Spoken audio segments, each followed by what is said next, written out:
Activate. Start over code. Garbanzo 11.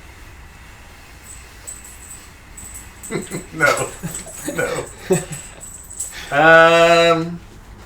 You want to start with the Hitchy the Bear update? Yeah. And also let people know that if anybody says Garbanzo 11, which is our secret code name word, then we abort. So we can't even use it anymore after this point without it. I don't plan on ever using that. I am disturbed that it's actually being said in my head. Yeah. You might accidentally use it in a context that people don't know. No, but I don't think you can accidentally use that. Okay, so I'm ready. Hitchy the Bear! Yeah, Hitchy the Bear Hitchy down out of here and is now out in the world. At Utopia, it was awesome. We set him out and we were like, I hope he goes away and never comes back. And Did he go away? He went away and never came back. And now we miss him. Has anyone posted anything about him since you left him? There were 3 total posts from Utopia, but nothing after Utopia. And I must say, the last time I saw him, his neck was starting to come a little bit of fuzz was coming out of his neck, like someone had picked him up by his head. And would you say he was living his best life? Yeah, if any bear is gonna go out, that's the way to go. Okay, that's the way to go. Solid finish. Mm-hmm. Well, you did accomplish your goal. Mm-hmm. I mean, he's definitely not in your possession. Yeah. And he got to Utopia, but I think you brought him there. Yeah. He hitched with me. And while I was there, we wrote the thing on his shirt like we talked about last episode. The logbook was there with it clearly written out. And one person wrote in it, because I saw him later in the festival and I checked his logbook. What did the logbook say? It said, "Oh, Hitchy the Bear, what a wonderful piggyback ride that I gave you to get to your next place." Okay. So that's a fairly close account of what was there. You're not just making something up. That was real.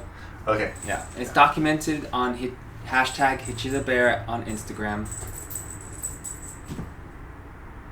Mongo's still here. Mm-hmm. Sneaking around. What else? We talked off camera about how to do serious topics without being boring. We have no idea how to do that. I think that. Oh, okay. You have an idea? Yes. Oh. There's two. I like two ideas. ways. Oh, 2 ways. 2 different ways. Wait, are you talking about the joke insertion? One way. Okay. I bring up serious matters and you bring up ridiculous matters. Wait, hold on. Walk me through this. So, you're going to bring up, like, why you should buy honey from the La Mesa farmer's market, for example. Yeah. And then I'm going to call it ridiculous. And then we're going to laugh? No. Oh. No, if it's going to be serious, then it You mean like the Egregian episode? Yeah. Yeah. I think if it's going to be serious, then I manage the context. You have to bring the serious up. Yeah. If I bring the serious up, everything comes down. Is that what we're saying? Yeah. But right. You can bring up ridiculous stuff like why the Tigers new color. But that wasn't ridiculous. That was just fun. It was funny. It was qualified for me. Maybe maybe our artists. Do you want me to tell people about the Tigers thing? Yeah, we have an announcement about the nature of the world. Do you guys know why tigers are orange? Despite them having stripes, which would indicate they're trying to camouflage. But plants are green. So how does that work? Some people might think, oh, well, they like to hide in tall grasses that are like yellowish. Maybe that's a good thing. It turns out, though, that to most animal eyes, orange and green are very similar. So orange is an easier color for, I guess, animals to produce. And so tigers are camouflaged in nature. Orange, you glad that they are, though? I thought it was because they didn't... Is that a joke insertion? No, it's not funny enough. Oh, okay, good. We have to research the jokes. Oh, no. We're going to research now? I'll do a little research. Oh, okay. Like, joke research, that's pretty funny. Okay. And easy.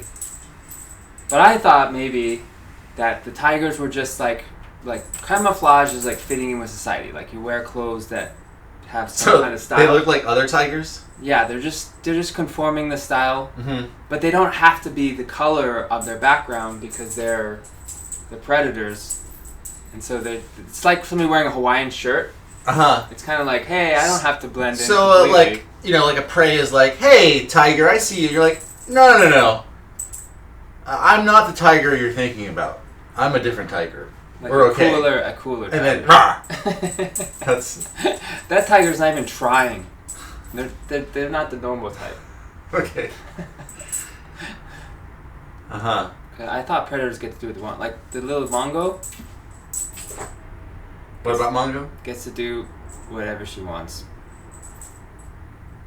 In the animal kingdom.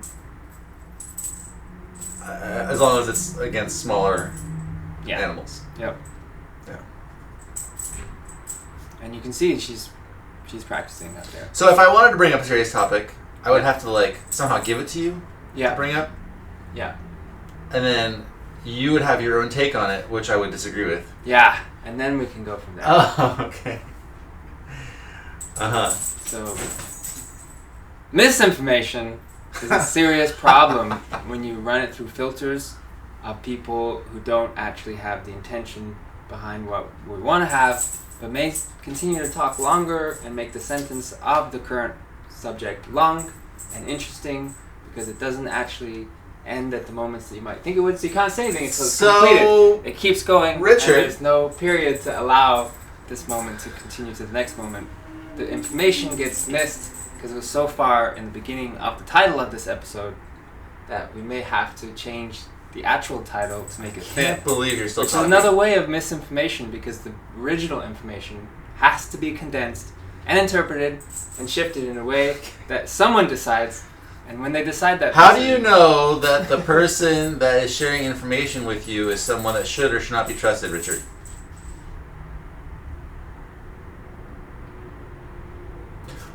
Oh, well, I have another interesting thing to bring up. I was listening to the radio and they were talking something really cool. The radio? Can I share? Yeah. Are you sure? We're friends of the radio. Okay. They're similar to our style too. Have you heard of the slippery slope argument? They can't hear back. Slippery slope argument. Yeah. So everyone knows that slippery slope. Yeah, like which sides. And someone will say, well, I'm afraid of, more cats invading because if you have one cat, someone's going to turn into a cat lady and they're going to have like 80 cats and we can't even have one cat now. Mm-hmm. Right? Yeah. Well, it turns out it's a catastrophe. So it turns out that from a logic point of view, you want to do a meter of like how boring I'm being, maybe or something. I don't know. Anyways, we can use this. How about I speak louder? Yeah, it always you guys have to get a little extra. I'll just speak louder. So it turns out.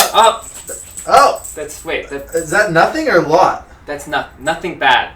Oh, okay. There's nothing bad to measure here. All right. So here's the deal. All right, I'll speak louder and faster, and that way the person that's speaking really like they have their thing up to like 1.25, 1.5. They're like, whoa, I can't even understand what he's saying. This is really fast. This is crazy. I don't even know what's going on. So, anyways, slippery slope. It's considered a logical fallacy, but only within logic. Really? It's not a fallacy within a situation. Counterbalance. So, for example, you get a cat. You could get a second cat. You could get a third cat. You could get a fifth cat. That's too far. Does getting one cat maybe give you a possibility of getting a second cat more likely than someone that doesn't have a cat? That's not necessarily an incorrect statement. Not necessarily incorrect. So you can't use logical fallacies in situations when you're dealing with a situational thing. Like, it's. Uh-oh. Oh, Richard's doing something. I can't tell it. I'm getting to your level. Oh. Should I hunch? Does that make sense? Yeah. So, like, for example, abortion. Uh-oh. Hot topic. Uh-oh. Hot topic. So, is introducing a small abortion ban bill that's like restricting a little bit, is that part of an overall strategy of restricting it more over time? And you might say, well, slippery slope says that you can't claim that because you don't know. Logically, that's true. But experientially, we see how when people get more comfortable with something else can come along and they can say, oh, well, that wasn't so bad. Maybe something more restrictive would also be okay as long as we don't go crazy. Yeah, we kind of go crazy in this topic. But, so that's it. That's all I wanted to share. Basically, did you appreciate that at all? Yeah. Okay. Yeah. Did you appreciate that at all? Delivery, we're not even going to need this. Ah. So. I tried to speak really fast. Maybe that helped a little bit. Yeah. And I pedaled a couple times. I don't know if that was distracting. Maybe Mongo was in the background. More pedaling. More pedaling. I'm worried about the noise. I think there is a noise. But I think it's just part. They're putting up with a lot just by being here. It's true. Let me get that thing for you. There's a thing? Yeah. Oh.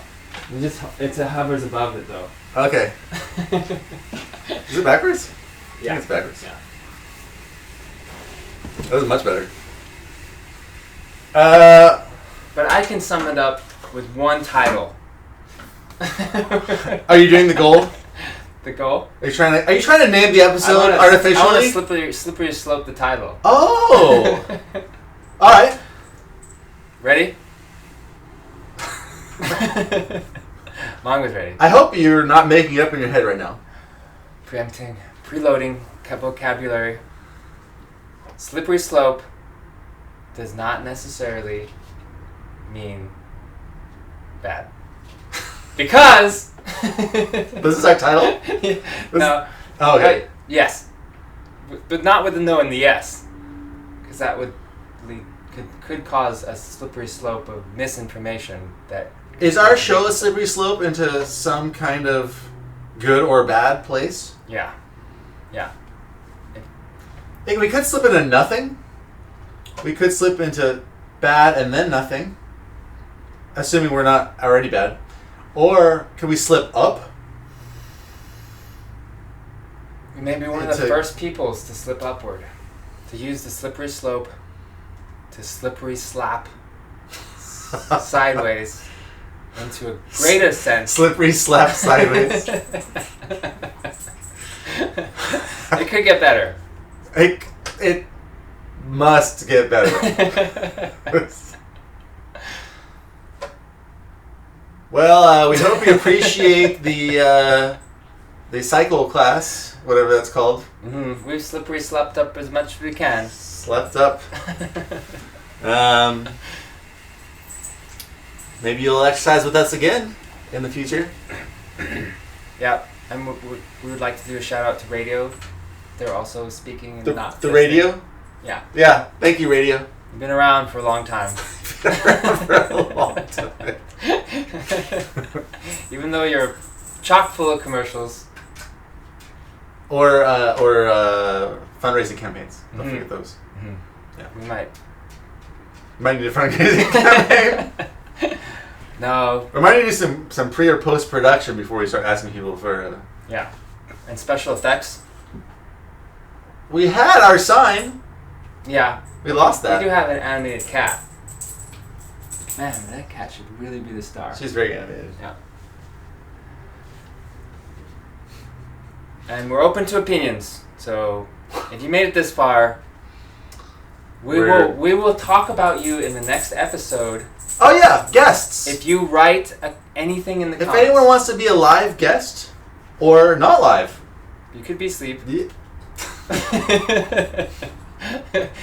You could be one of the first people to fall asleep on the air. Okay. But comment. If you comment, if you comment, we will reply. I don't know about reply. I'll reply. Half of us will reply. I will reply. But more importantly, I think the next episode, we can just talk about comments in general. Garbanzo 11. Okay, time. We can't tell her the whole meaning of that. It's time to go now.